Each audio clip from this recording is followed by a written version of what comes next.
आज के जमाने में शादी किसी को हो और कोई हमें भूल जाए तो हमें बड़ा गुस्सा आ जाता है, इतना गुस्सा आ जाता है कि जिसकी कोई हद नहीं है, जबकि इतनी आसानी से निकाह करने की तरगीब हमें दी गई है। तो लिहाजा निकाह का मकसद क्या है? औलाद। अल्लाह के नबी सल्लल्लाहु अलैहि वसल्लम ने फरमाया, जहां निकाह की खराबियां बयान हो रही थी पिछले हफ्ते, एक तो तस्वीर, दूसरा नाच गाना, गाना बजाना, डांस करना, ये सारी बुराइयां थी उसमें। अल्लाह के नबी ने फरमाया कि सबसे ज्यादा मलऊन आवाज, यानी जिन आवाजों पर अल्लाह की लानत है दुनिया में भी और आखिरत में भी, वो दो आवाजें हैं, एक गाने की आवाज और एक नौहा की आवाज, यानी मातम करने की आवाज। शौहर का इंतकाल हो गया, गम करो, अफसोस करो, मगर मातम मत करो। रो सकते हैं मगर इस कदर आउट ऑफ कंट्रोल हो गए कि अपने बालों को नोच रहे हैं, छाती को पीट रहे हैं, बेपर्दा हो गए, ये नहीं। हमारा मजहब हमें हर मामले में रहबरी करता है। दो मौके, खुशी और गम का मौका। खुशी के मौके पे शुक्रिया अदा करो, गम के मौके पे सब्र करो। ईद उल अज़हा खुशी का मौका है, मगर हमें कहा कि तुम नमाज पढ़ो। ईद उल फित्र खुशी का मौका है, मगर हमें कहा कि तुम नमाज पढ़ो। हमें तो और कुछ कहना चाहिए था ना। जुमा मजाजी ईद कहा, खुशी का मौका, क्या कहा? नमाज पढ़ो। अगर खुशी का मौका सेलिब्रेट ऐसे किया जाता तो नमाजें ही माफ हो जाती। जुमा को इस तरह मनाओ कि नमाज की छुट्टी, पांचों नमाजों की छुट्टी, क्या खुश हो जाते थे मामला हमारा तो और होता। ईद उल फित्र की छुट्टी, ईद उल अज़हा की छुट्टी, लेकिन हमें कहा ईद उल फित्र इजाफा कर दिया एक नमाज का, स्पेशल नमाज, ईद उल अज़हा स्पेशल नमाज। जुमा के दिन ज़ोहर नहीं है मगर जुमा है, तो हमें क्या कहा कि ईद का दिन है और तुम्हारा अदायगी का भी दिन है, तो अब तुम जुमा की नमाज पढ़ो ताकि इबादत भी हो जाए और ईद का दिन भी अदा हो जाए। तो खुशी का मौका है, अदा करने का तरीका हमें बताया। निकाह खुशी का मौका है, इसीलिए खुतबे निकाह में या अय्युहल्लज़ीना आमनुत्तक़ुल्लाह हक़्क़ तुक़ातिही वला तमूतुन्ना इल्ला व अंतुम मुस्लिमून, जितनी भी आयतें हैं वो सारी तक़वे की है। अल्लाह से डरो, ऐ ईमान वालो अल्लाह से डरो। या अय्युहल्लज़ीना आमनुत्तक़ुल्लाह वलतंज़ुर नफ्सुम मा क़द्दमत, ये भी तक़वे की आयत है। या अय्युहन्नासु इत्तक़ू रब्बकुमुल्लज़ी ख़लक़कुम मिन नफ्सिन वाहिदा, ऐ लोगो तक़वा यानी अल्लाह से डरो, अल्लाह से डरो, अल्लाह से डरो। ये निकाह में अल्लाह से डरने को इसलिए कहा जा रहा है कि लोग इसी मौके पर आउट ऑफ कंट्रोल हो जाते हैं। खुशी का मौका है ना, बेकाबू हो गए। दो मौकों पर बेकाबू लोग हो जाते हैं, एक खुशी के मौकों पर और एक गम के मौके पर। हमें दोनों मौकों पर हमारा मजहब संभालता है, आसरा देता है। हमारा मजहब हमें पनाह देता है कि खुशी में हद पार मत करो। खुश है, और हदीसें भी वही लाई अल्लाह के नबी सल्लल्लाहु अलैहि वसल्लम ने कि निकाह मेरी सुन्नत है, जो मेरी सुन्नत से मुंह मोड़ेगा वो मेरा नहीं है। और ऐसी औरत से शादी करो कि जो दीनदार हो। तुनकहुल मरअतु लिअरबा, कि जब तुम किसी औरत से शादी करना चाहो तो चार चीजें उसमें देखो।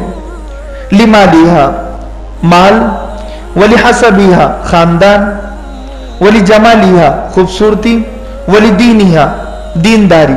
फजफर बिजाति दिन तरीबत यदा, मगर इन चारों चीजों में सबसे ज्यादा नजर तुम्हारी, तरजीह तुम जिस चीज को दो वो दीनदारी हो, क्योंकि दीनदारी ये तुम्हें लंबे समय तक तुम्हारी शादी को कामयाब बनाएगी। लंबे समय तक मतलब अगर तुम मर भी जाओगे तो तुम्हारी बीवी हमेशा तुम्हारे लिए दुआ करेगी अगर दीनदार होगी तो। अगर खूबसूरत होगी मगर दीनदार नहीं है तो वो कहेगी अच्छा हुआ छुटकारा मिल गया, बला टली।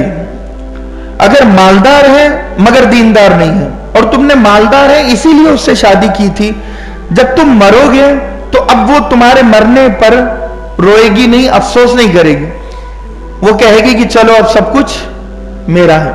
दुकान भी मेरी, मकान भी मेरा, अब मेरा राज चलने वाला है।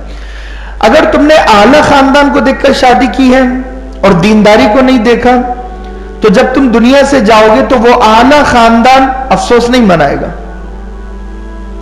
तो लिहाजा अगर खूबसूरत भी है, अच्छे खानदान वाली भी है, और पैसा भी है, और दीनदार भी है, चारों चीजें एक लड़की में अगर है, तो फिर तो समझ लो कि तुम्हें हूर मिल गई, दुनिया में जन्नत की हूर मिल गई। मगर कहीं ना कहीं गड़बड़ जरूर होगी। अल्लाह किसी को मुकम्मल जहान नहीं देता, मुकम्मल खुशी नहीं देता, क्योंकि ये जन्नत नहीं है, ये दुनिया है। किसी को कुछ देता है तो कुछ नहीं देता है। किसी को खूबसूरती देता है तो उसको दीनदारी नहीं देगा, किसी को दीनदारी इतनी दे देगा मगर वो बेचारी खूबसूरत नहीं होगी, मालदार नहीं होगी, खानदानी नहीं होगी। तो ये खूबसूरती 10 साल, मालदारी 10 साल, खानदान कोई किसी का साथ नहीं देता। अगर आप वीआईपी खानदान की लड़की करोगे तो वो खानदान आपको हकीर समझेगा, फकीर समझेगा, जलील समझेगा। दामाद को वो उतनी अहमियत नहीं देगा जितना देना चाहिए। अगर दीनदार आपका ससुराल है तो फिर वो दामाद को बेटा समझेंगे, दामाद के आने पर खुश होंगे। लेकिन अगर दीनदार ससुराल नहीं होगा तो दामाद आएगा, चलो भाई पैसा भी छुपा दो, फ्रिज भी लगा दो और सब कुछ छुपा दो। वो नाराज हो गए मेहमान के आने पर, आपके आने पर। तो ये फैक्ट है, और ये हमारे नाकाम होने की एक नब्ज है। शरीयत ने जो पकड़ी है कि तुम्हारा जो हाल है ना आज, वो इसलिए है। अगर तुम इस हाल को सुधारना चाहते हो, नस्लों को सुधारना चाहते हो, तो तुम्हें दीनदारी को देखना ही होगा, वरना तुम बर्बाद। तो लिहाजा मातम करने की भी अब कोई मर गया, अगर दीनदार होगी तो बेचारी बेपर्दा नहीं होगी, चीखेगी चिल्लाएगी नहीं, सब्र करेगी। 2 घूंट अल्लाह को बड़े पसंद है, जिसमें से एक सब्र का घूंट है और एक शुक्र का। सब्र का घूंट यह है कि मुसीबत मेरे अल्लाह ने भेजी है तो आजमाइश के लिए, तो मैं इस मुसीबत पर भी मेरे अल्लाह से खुश हूं। तो ये दीनदार औरत जो होगी ना, वो शुक्र के वक्त शुक्र करेगी, सब्र के वक्त सब्र करेगी, गड़बड़ नहीं करेगी। इतना ज्यादा खुश नहीं हो जाएगी कि अल्लाह नाराज हो जाएगा। लोग बर्थडे मनाते हैं ना, दीनदारी नहीं होने की वजह से बर्थडे पर खूब पैसा खर्चा हो रहा है। नाना नाच रहे हैं नवासे के बर्थडे में, नाना को पता नहीं है कि अब इनका बर्थडे आने वाला है या नहीं। दादा नाच रहे हैं पोतरे के बर्थडे में। तो ये सारी चीजें, अगर कोई दीनदार होगा तो वो बर्थडे बिल्कुल नहीं मनाएगा, जाहिर सी बात है। शौहर बीवी आपस में मिलकर बर्थडे मना रहे हैं, ये कोई सबूत ही नहीं है इन सारी चीजों का। और हद तो ये हो गई, मिस्र में 3 दिन पहले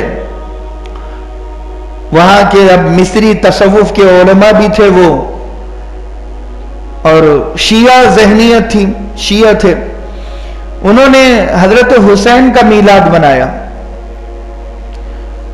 और इस कदर अजीब तरीके से कि उसमें औरतें भी नाच रही है, मर्द भी नाच रहे हैं, शराब भी पी जा रही है, पिलाई भी जा रही है।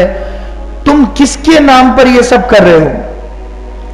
जिसने मजहब इस्लाम की तालीमात की खातिर अपनी जान दे दी, उस नवासे के नाम पर यह सब कर रहे हो जो नवासे रसूल है।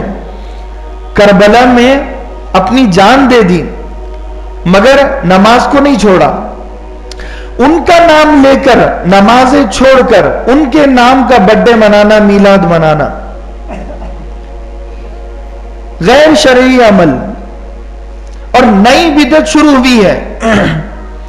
आज तक दूसरों का मीलाद मनाया जाता था, मगर यह नया शुरू हुआ है ट्रेंड, अब न जाने कहां जाकर रुकेगा।